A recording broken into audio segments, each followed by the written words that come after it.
All right, guys, question we get asked all the time, and a big question I have, if I had asked Bill Winke a question, I guess, would be, do I need a refuge on my property? Yeah, and you know, that's a topic that maybe my answer to that is going to be a little bit controversial, you know, compared to what the standard response is. Everybody always says, oh yeah, you need a sanctuary of X number of percentage of your land. Well, my view on that is that your whole property should be a sanctuary. So to have a discrete sanctuary within that property, to me, that limits maybe what you can do with it or how you can hunt it. So let's take a step back and look at it like, if the deer don't know that you're hunting them, like if you're hunting it carefully enough with your entry and exit routes, the spots where you set up, you know, the deer don't know that you're hunting them. The whole property is a sanctuary then. So then you don't have to say, well, I'm going to keep this 20% of my property separate, because that may be the part of your property that's the easiest to hunt. Or maybe that's the one where areas where you can get in and out the cleanest, you know, without the deer knowing, and you know, it's up on the ridge tops, you don't get the swirling, whatever the case may be. When you set up that sanctuary, you may be limiting how effectively you can hunt that whole property.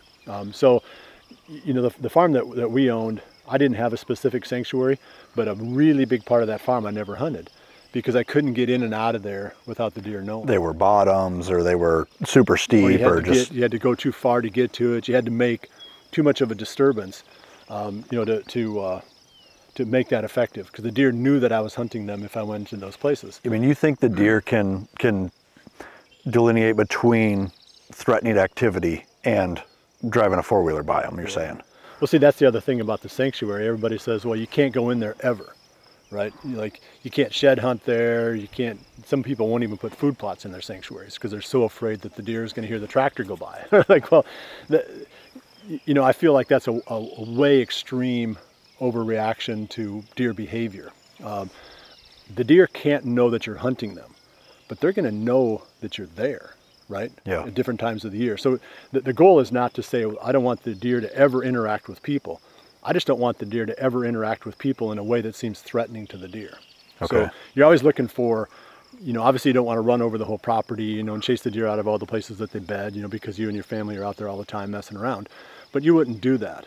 You know, but let's say you've got a four-wheeler trail down through the valley, or you fish trout in the stream, or whatever it is. The deer get used to that. And it's not too long before they're just totally ignoring that, because that's normal, non-threatening human activity. We see that all the time with farmers, right? I mean, Yeah, we've seen it. that's what I was just going to bring up. I mean, you got, if you would ride with the farmer in their truck to your tree stand, or, you know, go something that's normal, non-threatening, they just sit there and look at you, and it's like, I'm trying so hard to chase that deer, and he's standing right there, not scared. Well, and that's a funny that you bring that up, is I used to hunt the Milk River out in Montana, and the only way, because it's just a little narrow band to cover, right? Yeah. You got the river, and it might only be 30 yards wide in some spots, you know, the habitat. And the only way we could get in and out of those spots was for the farmer to drive us on his truck right to the base of the tree. Don't turn the truck off. We jump out, and then once we get to the base of the tree, he putts off. The deer might be bedded 30 or 40 yards away.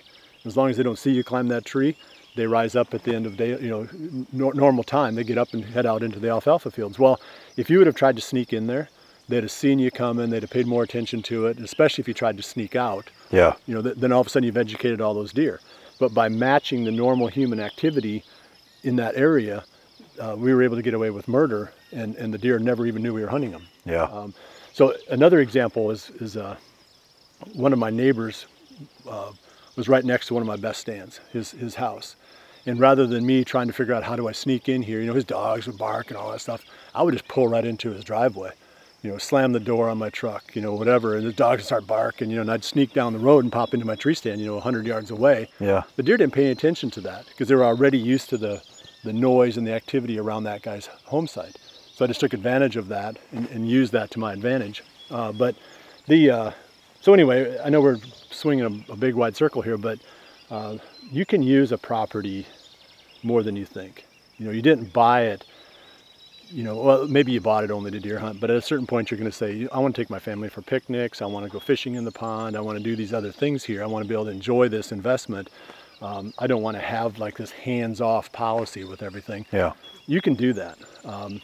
Obviously, like we said, you can't swarm all over the place, but don't be afraid of the normal human activity, because the deer will adjust to that, you know, over a short amount of time. it's that sneaking around, crunch, crunch, crunching of leaves, you know, and that smelling human scent where they're not used to it, and that's what gets them on edge. But if you're going to enjoy it with your family and use it for what you purchased it for, just go use it, make noise. Yeah. Don't be afraid of the deer. Don't be afraid of scaring them. Let them work out around you. You don't work out around them. I mean, they'll figure it out. They're not going to go over the fence and never come back. Right. They might run off 50 yards and think, oh, well, that was, you know, but you're not chasing them, right? There's no real danger there.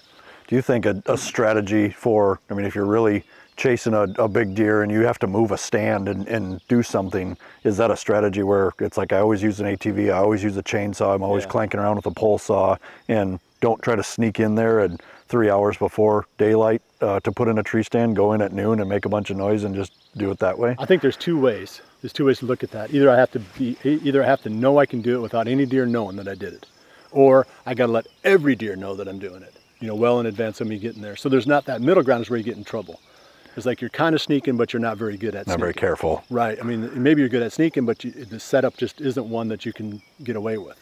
Then go in there and blow them all out. Yeah. You know, take the four-wheeler, take a chainsaw, make noise, you know, take a tractor, whatever. Don't sneak in, because they're gonna run off, then they're gonna circle back again. Because you didn't try to, like, you didn't put them on edge. They're used to that tractor, the farmer, the, you know, whatever it is, the chainsaw. They're used to that. Yeah. You know, I mean, I've killed a lot of deer where, you know, that were not too far away from active home sites, where guys are out there all the time running chainsaws, and, you know, dogs are barking, yelling at their kids, you know. And one of my best stands on the farm that we sold was 100 yards from the edge of our house, you know, the edge of our yard. Yeah. You know, and it was like the deer passed through there all the time. They never even looked toward the house. You know, it was like they were used to it, right? So anyway, my point is, don't get so caught up on this whole sanctuary idea that you make the property that you own less valuable to you, because otherwise, you know, it's like it becomes so one-dimensional, and it doesn't have to be. You know, it can be a deer hunting property, and it can be a great place for your family to go to get away. So we're bringing you a number of these tips on how to buy, how to own, how to fix up, how to manage, and even in some cases how to hunt these recreational properties. And if you enjoy this, keep watching. We're going to continue to produce these over the next several weeks.